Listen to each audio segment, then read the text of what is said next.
Hello friends, मैं हूं विनीत त्यागी और दोस्तों आज मैं आपके सामने लेकर आया हूं बेसिक गणित का भाग 36। और भाग 36 में दोस्तों क्या है, इसमें मैं दोस्तों आपको बताने वाला हूं वर्गमूल और घनमूल के बारे में डिस्कस करूंगा। दोस्तों वर्गमूल क्या होता है, वर्ग क्या होता है, वर्गमूल कैसे निकाला जाता है, कितने तरीके से निकाला जाता है। और दोस्तों इसमें जो कंपटीशन लेवल के क्वेश्चन है उन तक डिस्कस करूंगा मैं इस बेसिक पार्ट को। ठीक है दोस्तों, सबसे पहले मैं आपको बता दूं, मान लो आपसे कोई पूछ रहा है एक्स का वर्ग ज्ञात करो, तो वर्ग ऐसे लिखा जाता है। एक्स स्क्वायर का मतलब ये है एक्स का वर्ग। ठीक है, इसे आप ऐसे भी लिख सकते हैं एक्स इंटू एक्स, दोनों बात एक ही है। अगर दो का ये लिखा है तो इसका मतलब दोस्तों बहुत सारे छात्र ये समझते हैं कि 2 दूनी 4 का बात हो रही है, 2 दूनी 4 की। तो इसका मतलब ये नहीं, इसका मतलब है 2 गुना 2, ये है इसका। यहाँ पे लिखा है मान लो ये 3 की पावर 2, तो इसका मतलब है दोस्तों 3 गुना 3, 3 तिया 9, 3 दूनी 6 नहीं होगा। बहुत सारे छात्र ये गलती करते हैं, तो ये नहीं होगा दोस्तों 3 दूनी 6, इसका मतलब होगा 3 गुना 3 बराबर होता है 3 तिया 9। ऐसी दोस्तों y के स्क्वायर है तो इसका मतलब क्या होगा, y गुना y, ये होता है वर्ग। वर्ग बोल दें, स्क्वायर बोल दें, बात एक ही है।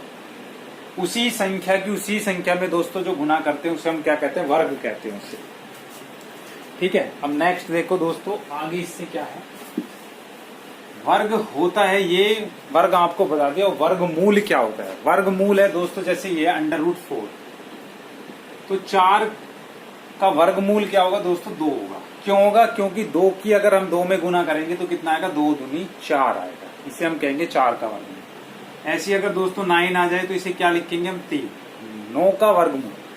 वर्गमूल का निशान ये होता है दोस्तों, जहां पे ये लिखा रहे तो समझो ये वर्गमूल का निशान है, सिर्फ ऐसे लिखा है, इसका मतलब है वर्गमूल। वो घनमूल का जो निशान होता है दोस्तों उसके ऊपर लिखा रहता है ऐसे और ऊपर 3 बना रहता है, समझ रहे हो। वर्गमूल और घनमूल में ये अंतर है कि वर्गमूल में सिर्फ ये निशान बना रहेगा और घनमूल में ऊपर 3 लगा रहेगा, और चौथे मूल के लिए 4 लगा रहेगा, 5वें मूल के लिए क्या रहेगा, 5। अब इसमें और इसमें दोस्तों एक अंतर और है, मान लो यहाँ पे 5 लिखा है, यहाँ पे 6 लिखा है, यहाँ पे 2 लिखा, कुछ भी लिखा,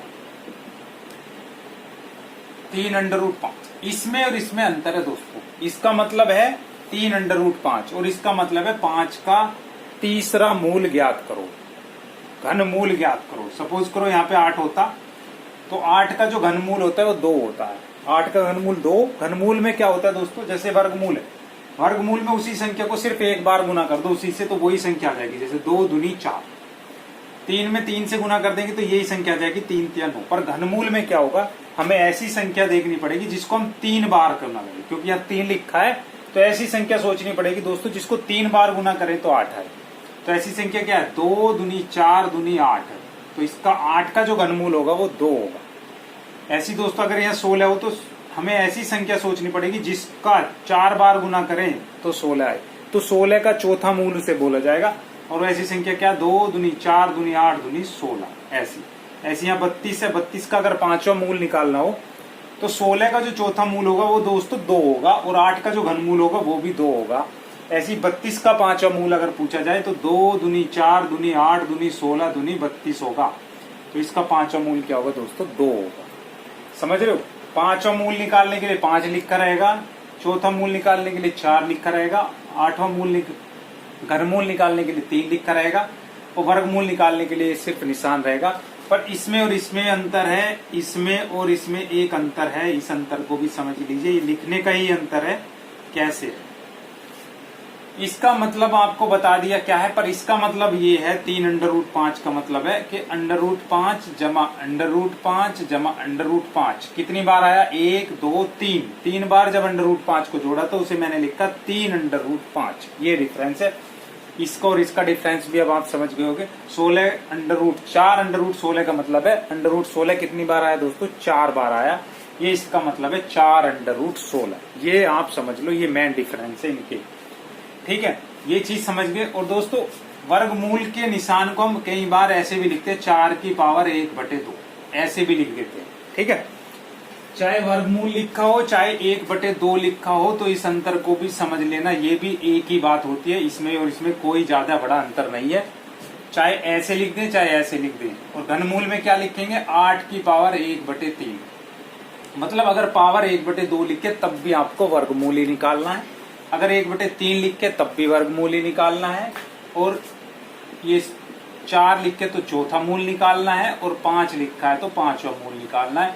ये दोनों सारे समान है, ये लिख दो चाहे ये लिख दो, बात एक ही है। ये चीज समझ लेना ध्यान से क्या कह रहा हूं मैं, ठीक है। अगर हम 1/2 लगाते हैं तो उसका मतलब भी वर्गमूल होता है। मेरा कहने का मतलब सिर्फ ये क्यों होता है, क्योंकि 4 को आप लिख सकते हो 2 की पावर 2, और ऊपर पावर है तो पावर की पावर में दोस्तों मल्टीप्लाई हो जाए, 2 से 2 कट जाएगा, कितना आया निकल के वर्गमूल, 2 ही आया। जो यहाँ आएगा वही यहाँ आएगा, ठीक है।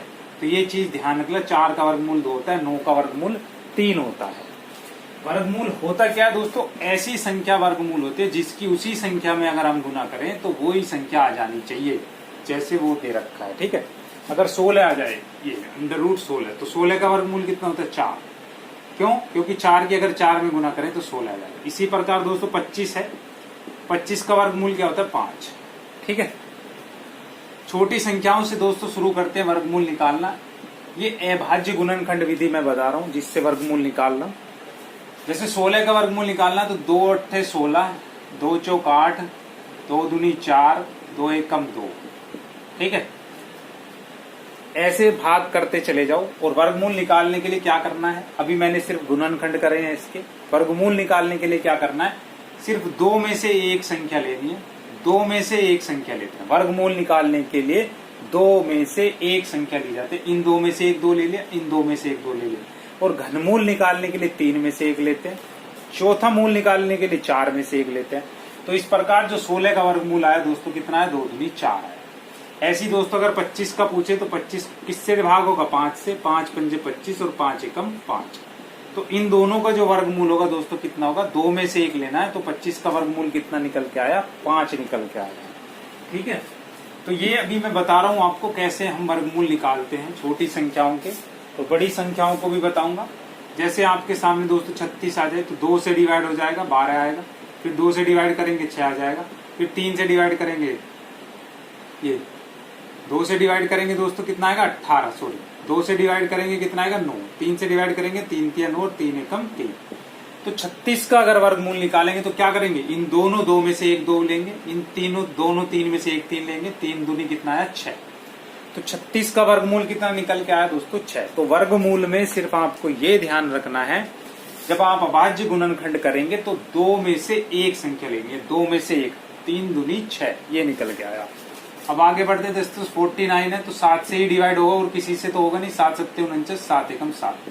तो 2 में से एक ले लिया तो 49 का वर्गमूल कितना होता है 7 होता है, 7 7 49 होता है।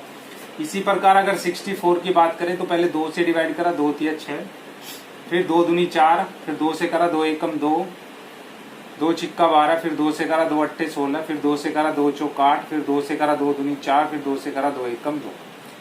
इन 2 में से एक 2 आ गया, इन 2 में से एक 2 आ गया, इन 2 में से एक 2 आ गया, कितना है दोस्तों 2 दूनी 4 दूनी 8 आया निकल के।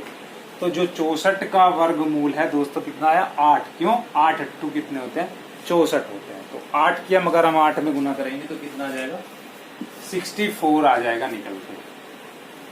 तो ये तरीका है दोस्तों। ऐसी मान लो आपके सामने 81 है तो कैसे डिवाइड होगा, 3 से हो जाएगा, 3 दूनी 6, 2 बचे, 3 7 21, 3 9 27, 3 3 9, 3 एकम 3। तो क्या आएगा दोस्तों 2 में से एक ले लेंगे, 2 में से एक ले लेंगे, 3 3 कितना हो गया 9 आंसर आ गया निकल। तो इस तरह दोस्तों हम इसको फाइंड कर सकते हैं। और मान लो अगर 100 है तो किससे करेंगे, 2 पंजे 10 0, 2 दूनी 4, 1 बचा, 2 पंजे 10 हो गए, 5 से ही होगा, 5 पंजे 25, 5 एकम 5। तो क्या करेंगे 2 में से एक लिया, इन 2 में से एक लिया, 5 दूनी 10।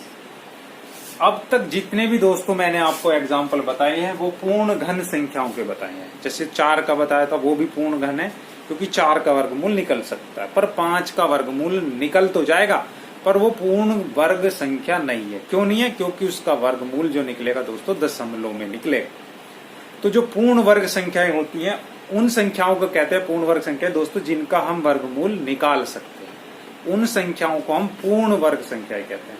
तो जिनका वर्गमूल नहीं निकाल सकते उनका हम वर्गमूल दशमलव में ही निकाल पाते हैं, उन्हें हम पूर्ण वर्ग संख्या नहीं कहते। 4 पूर्ण वर्ग संख्या दोस्तों 8 नहीं है, 9 पूर्ण वर्ग संख्या है, क्योंकि 9 का वर्गमूल 3 होता है। ये चीज भी याद होनी चाहिए, आपको पता होना चाहिए पूर्ण वर्ग संख्या क्या होती है। 16 भी पूर्ण वर्ग संख्या है, क्योंकि 16 का पूरा पूरा वर्गमूल निकल जाता है 4। 25 भी एक पूर्ण वर्ग संख्या दोस्तों, क्योंकि 25 का पूर्ण वर्ग निकल जाता है 5। 36 भी पूर्ण वर्ग संख्या है, क्योंकि 36 का वर्गमूल पूरा पूरा निकलता है 6। 27 नहीं है, 28 नहीं है, 29 नहीं है, 30 नहीं है, 31 नहीं है, 32 नहीं, क्योंकि इनका वर्गमूल नहीं निकलता। तो निकलता है तो वो पॉइंट्स में निकलता है दोस्तों, जो आगे डिस्कस होगा। ठीक है, तो अभी आपको ये मैं बता रहा हूँ पूर्ण वर्ग संख्याएं किन्हें कहते हैं। तो पूर्ण वर्ग संख्याएं वो होती हैं जिनका हम पूरा पूरा वर्गमूल निकाल सकते हैं। ठीक है, और थोड़े से बड़े एग्जाम्पल मैं बता रहा हूँ। वर्गमूल निकालना के है दोस्तों 2 विधियां होती है। वर्गमूल निकालने की 2 विधि होती है। एक होती है अभाज्य गुणनखंड विधि, जो होती है ये वाली 625 है, इसका निकालेंगे। ठीक है, कैसे निकालेंगे मान लो, और थोड़ा मैं यहां से चल रहा हूं, जैसे 121 है, क्या करेंगे 1 एकम 1, कितना चलेगा 11 से चलेगा, और किसी से नहीं चल रहा। 11 का पाड़ा 12 में चलाएंगे, 11 एकम 11, 1 बचा, 11 एकम 11, 11 एकम 11, तो कितना है 2 में से 1 आया 11, आंसर कितना है 11। ठीक है, अब दोस्तों आगे बढ़ते, 144 आया। अब ये वाली जो विधि है जिसमें मैं 2 में से 1 ले रहा हूं, इसे कहते हैं अभाज्य गुणनखंड विधि से वर्गमूल निकालना। एक होती है दोस्तों भाग विधि। दोनों ही विधि का उपयोग होगा आपका जब आप हाई लेवल का मैथ्स पढ़ेंगे, तो दोनों ही विधि का प्रयोग करना पड़ेगा, इसका भी और इसका भी। इसमें क्या करते हैं, इसमें भाग विधि से वर्गमूल निकालते हैं। कैसे निकालते हैं इसे भी देख लो। भाग विधि से वर्गमूल कैसे निकालते हैं अभी आगे भी डिस्कस होगा। सबसे पहले आप राइट हैंड साइड से 2-2 संख्याओं के नीचे लाइन खींचेंगे। यहाँ पे 2 की खींची, यहाँ पे 1 ही रह गई तो कोई बात नहीं। अब 1 में किसका टेबल चलेगा, 1 एकम 1 का ही चलेगा, और 1 को आपको उस 1 के नीचे भी रखना है, ये भी याद रखना उसके नीचे। ये मेथड है भाग विधि से वर्गमूल निकालने का। 1 और 1 2 हो गया, जोड़ के नीचे लिखना है, ये स्टेप है। सबसे पहले पेयर बनाने, जितने पेयर बने इस साइड से पेयर बनाने, इस साइड से नहीं बनाने। इस साइड से 2 संख्याओं के नीचे 1 लाइन खींची, फिर 2 होती तो 2 के नीचे खींचता। अब 1 बची तो 1 को ऐसी रहने दो, क्योंकि उसका पेयर नहीं बना। इसमें एक चीज का ध्यान रखना है, अगर आप 1 से करेंगे तो 1 एकम ही चलाना है। अगर आप 2 से करेंगे तो दोस्तों 2 दूनी ही चलाना है। अगर 3 से करेंगे तो 3 तिया ही चलाना है आपको। अगर 4 से करेंगे तो 4 चौक ही चलाना है। अगर आप 5 से करेंगे तो 5 पंजे ही चलाना है, इस चीज का ध्यान रखना। अगर 6 से करेंगे तो 6 छिंग 36 ही चलाना पड़ेगा, ये तरीका है। ठीक है, क्योंकि इसमें 2 दूनी नहीं चला सकता, 2 दूनी 4 तो 1 से ज्यादा हो जाता, तो मुझे क्या करना है, या तो कम रहना चाहिए या बराबर। तो 1 एकम 1 चलाया।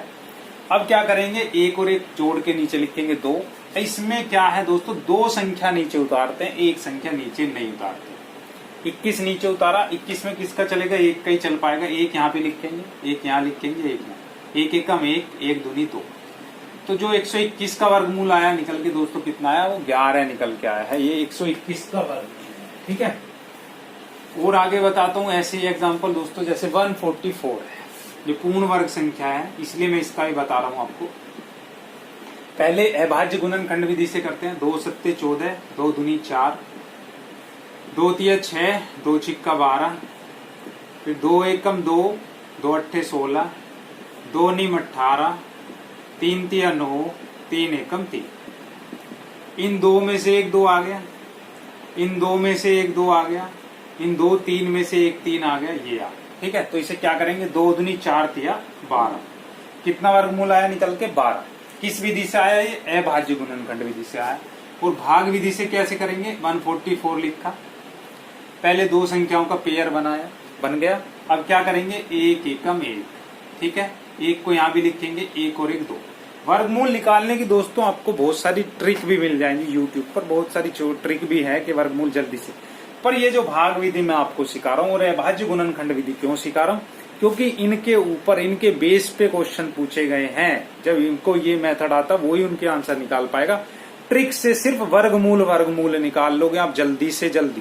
पर इन तरीकों को अगर आप सीखोगे तो इनसे आप उन क्वेश्चन को सोल्व करोगे जो आगे मैं बताऊंगा, क्योंकि वो ट्रिक से नहीं होने वाले। तो देखते रहना दोस्तों। 44 नीचे आ जाएगा। अब यहाँ पे किससे गुना करूं जो 44 आ जाए, क्योंकि 2 की 2 में करता हूं तभी 4 आता है लास्ट में। तो 2 की 2 में कर सकते हैं, 2 दूनी 4, 2 दूनी 4, तो कितना आया 44 चल गया। 4 मैंने क्यों चलाया, क्योंकि 22 दूनी 44 पूरा पूरा कट रहा है।